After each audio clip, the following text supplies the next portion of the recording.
These plants are not allowed! Remove them now and pay the $600 fine! I will never forget the sound of his voice that morning. It wasn't angry. It wasn't loud. It was broken. I was driving through the neighborhood when I saw an elderly man standing in his front yard, staring at the ground. Just standing there, not moving. His garden was destroyed. Flowers ripped out, raised beds smashed. Souls scattered everywhere like it had been attacked. I parked my truck and walked over. "Sir, are you okay?" He looked up at me. Tears were running down his face. "I worked on that garden for 15 years, he said quietly. "My wife and I, we built it together." His name was Walter. He was 87 years old. That garden wasn't just plants. It was memories. Every flower had a story. And the people who destroyed it, the HOA. Earlier that morning, they showed up with a crew. No warning, no conversation. They claimed his garden was non-compliant. Too natural, too wild. Not aesthetically pleasing. Walter tried to stop them.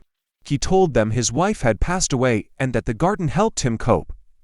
They didn't care. They handed him a violation notice and watched as the crew tore everything apart. As he told me this, his hands were shaking. "I couldn't stop them," he whispered. "I just stood here and cried. That's when I made a decision. I grabbed my gloves." "Walter," I said, "you're not fixing this alone." At first, he tried to refuse. Said he didn't want trouble, said the HOA would come back. But I could see something in his eyes. Hope, mixed with fear. We started slowly.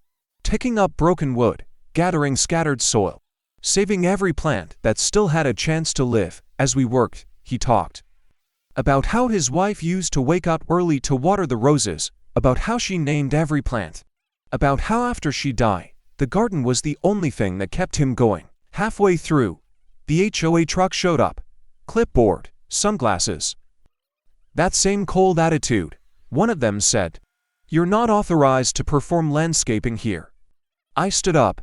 "This man isn't running a business," I said. "He's rebuilding what you destroyed." They warned us about fines. Threatened legal action. Walter looked terrified. I looked them straight in the eye and said, "Then you better fine me too. Because I'm not leaving." They hesitated. Neighbors had started watching. Phones were out.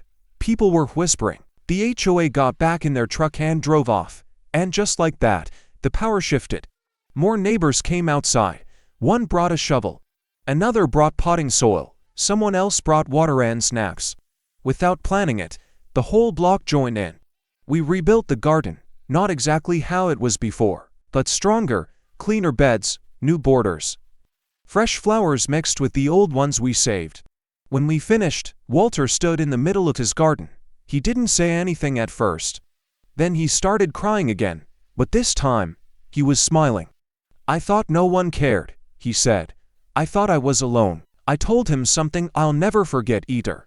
"You're not alone. You were just surrounded by the wrong people." A week later, the HOA sent another letter. This one was different. No fines, no threats. Just a notice saying the garden was now considered acceptable, but honestly, that didn't matter anymore. Because what they destroyed in one morning. An entire community rebuilt in one day. And Walter. Every time I drive by now, he's out there, watering his plants, talking to them, keeping his memories alive. Sometimes the lawn isn't the real story. Sometimes it's about standing up when someone is treated like they don't matter, and reminding them that they still do.